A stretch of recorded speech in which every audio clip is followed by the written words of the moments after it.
Ladies and gentlemen, welcome to this week's version of Nichols and Dimes, our weekly video series.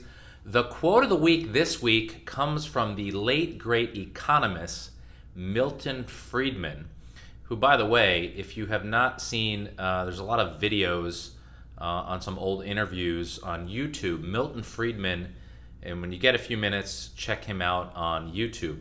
It comes from Milton Friedman. Again, the quote of the week. Milton Friedman said, "Inflation is taxation without legislation. Inflation is taxation without legislation." Well, of course, I'm bringing this up this week because obviously over the last few weeks and months, there's been a lot of conversation about inflation. In fact, I've recently discussed it in some of the recent videos.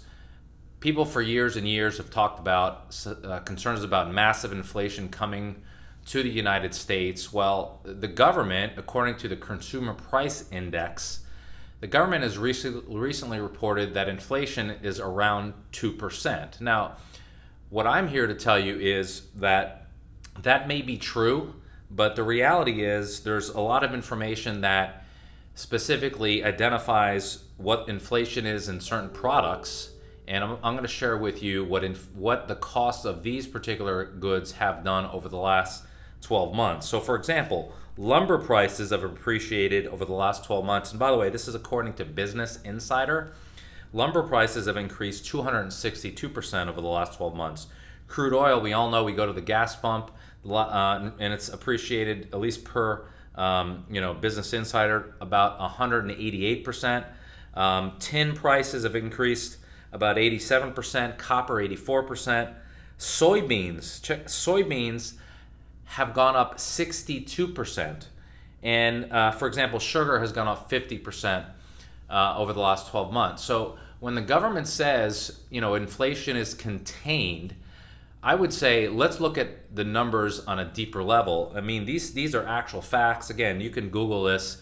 According to Business Insider, we're seeing some real inflation in some specific commodity prices over the last 12 months. So I bring this up all to say that if your portfolio is not growing to offset the cost of inflation, including taxes and fees, then you're likely going to be eroding your purchasing power, and over the long term, you're not likely going to get ahead. So what that means specifically, if your investments like cash and bonds that generally do not, of course, appreciate, you're probably going to be left behind. So my question to you is, are you investments that over the long term will appreciate to offset inflation, assuming we use history as a guide?